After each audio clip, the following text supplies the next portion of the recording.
Good morning students. चलते हैं class 11 subject geography lesson 2 unit 2 part 5। आज हम इस लेसन में संरचना और भू आकृति के विषय में अध्ययन कर रहे थे। जैसे कि हम इससे पहले वाले पार्ट में हमने भारत की जो भू आकृतियां हैं उनके विषय में अध्ययन किया, तो कितने भागों में बांटा गया है उनके बारे में अध्ययन किया था।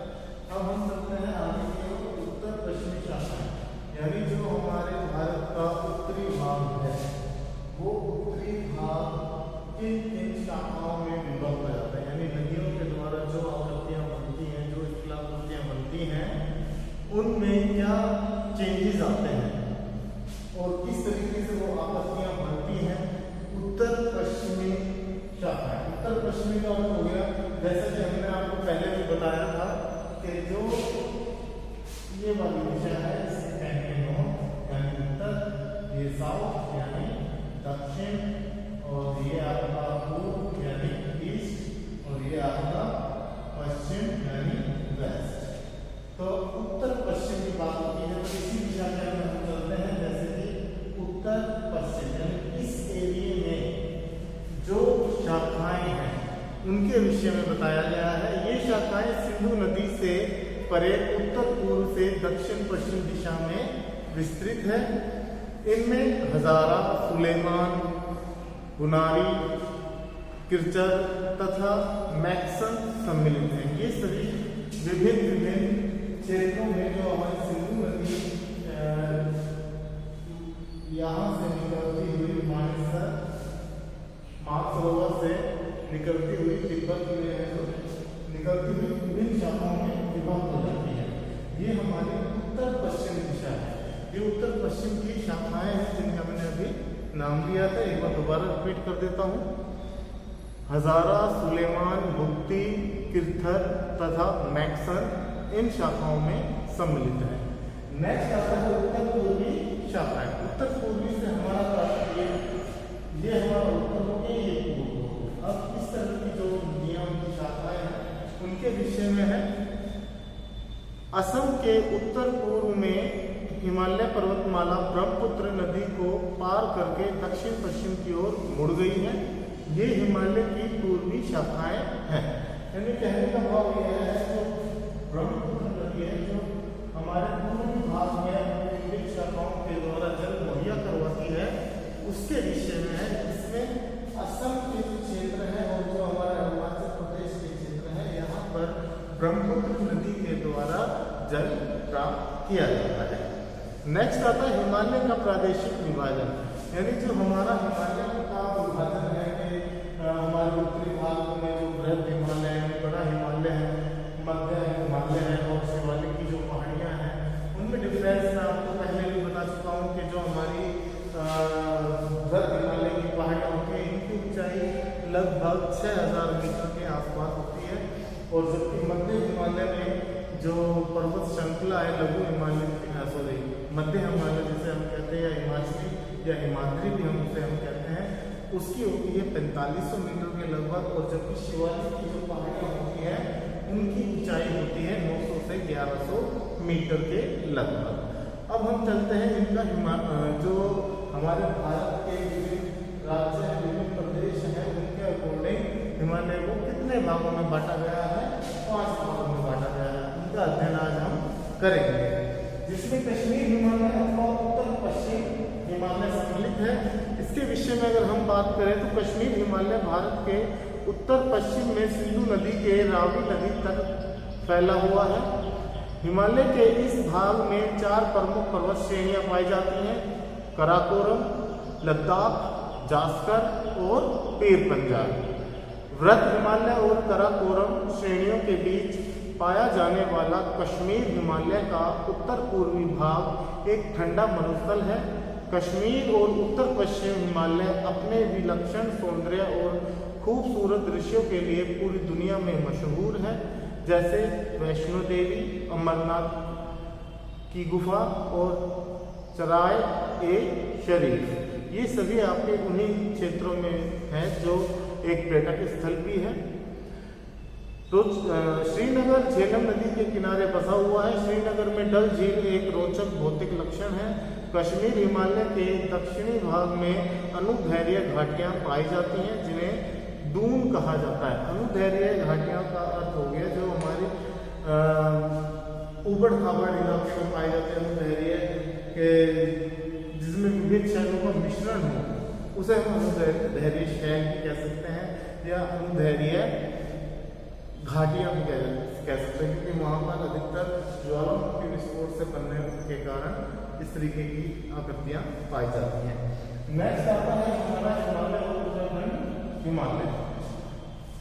इसके विषय में अगर हम बात करें तो हिमालय का यह हिस्सा पश्चिम में रावी नदी और पूर्व में काली नदी जो घाघरा की सहायक नदी है के बीच विस्तृत है। इसके अंतर्गत हिमालय प्रदेश, कुमाऊं और उत्तराखंड के भाग आते हैं।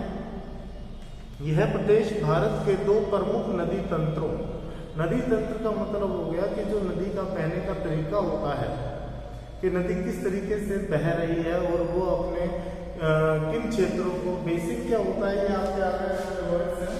जब नदी अपने उद्गम स्थान से निकलती है तो वो विभिन्न क्षेत्रों में जहाँ उसको ढलान प्राप्त होता है वहाँ वो उड़ जाती है और मुड़ने के बाद अलग अलग भागों में विभक्त हो जाती है और विभिन्न क्षेत्रों को अपना जल पहुँचाती है।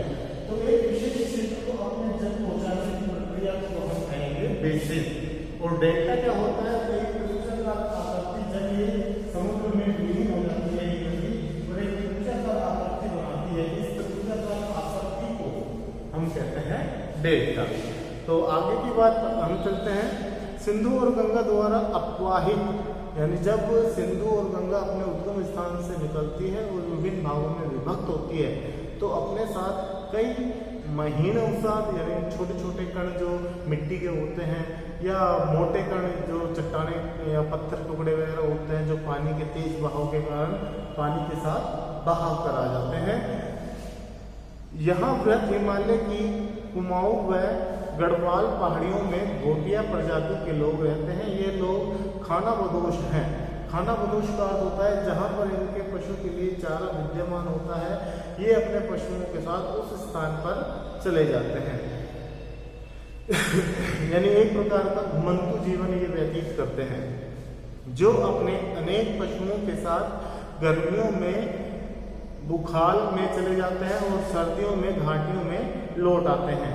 हिमालय और उत्तराखंड हिमालय में ही विभिन्न नदियों के 5 संगम पाए जाते हैं जिन्हें प्रयाग कहा जाता है। वे हैं देवप्रयाग, विष्णुप्रयाग, रुद्रप्रयाग, कर्णप्रयाग और इलाहाबाद यानी स्वयं प्रयाग।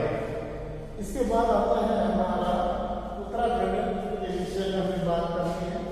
इसके बाद आता है हमारा दार्जिलिंग और सिक्किम हिमालय, जिसके विषय में हम अगर बात करें, यह हिमालय का एक छोटा सा किंतु महत्वपूर्ण भाग है जो काली नदी से तीस्ता नदी के बीच लगभग 800 किलोमीटर की लंबाई में फैला है। इसमें पश्चिम में नेपाल हिमालय और पूर्व में भूटान हिमालय है।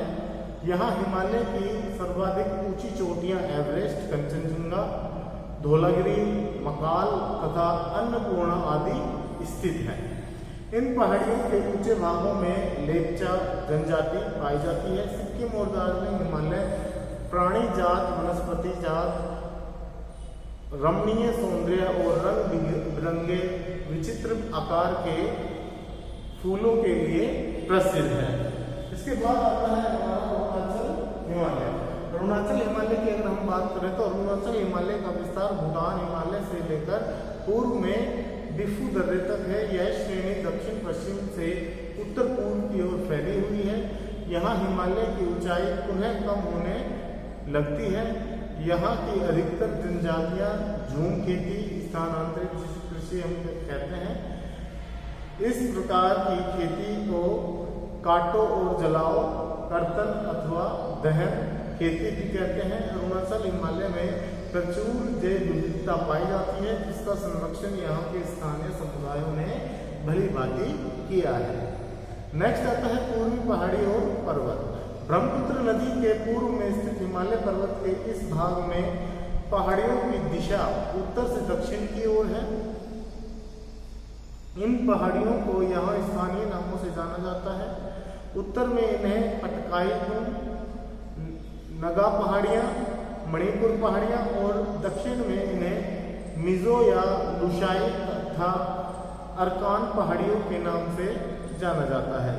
ये पहाड़ियाँ भारत और म्यांमार के बीच अंतर्राष्ट्रीय सीमा बनाती हैं। ये सभी नीची पहाड़ियाँ हैं। कहने का भाव यह है कि जो आपका भारत का उत्तर पूर्वी जो भाग है, उन क्षेत्रों में जो नदी का अपवाह तंत्र है वो किस तरीके से कार्य कर रहा है, वो किस तरीके से हमारे विभिन्न क्षेत्रों को अपना जल पहुंचा रहा है, उनकी स्थिति क्या है, जिससे कि यहाँ पर सवेरे हरी भरी वादियाँ रहती हैं, पर्यटन स्थल है और यहाँ पर अच्छे मुनाफे के साथ साथ अच्छे रोजगार उपलब्ध हो जाते हैं। पहाड़ी क्षेत्र है, लोग मेहनती होते हैं। आज के लिए हमने अरुणाचल प्रदेश, अरुणाचल हिमालय, दार्जिलिंग और उत्तर हिमालय, पूर्वी पहाड़ी और पर्वत हिमालय और उत्तराखंड हिमालय, पश्चिमी हिमालय को उत्तर पश्चिम हिमालय, उत्तर पूर्वी शाखा उत्तर पश्चिमी शाखाओं के विषय में अध्ययन किया है। अगर इस टॉपिक में अगर आपको कुछ क्लियर नहीं होता है तो आप पर्सनली मेरे को फोन कर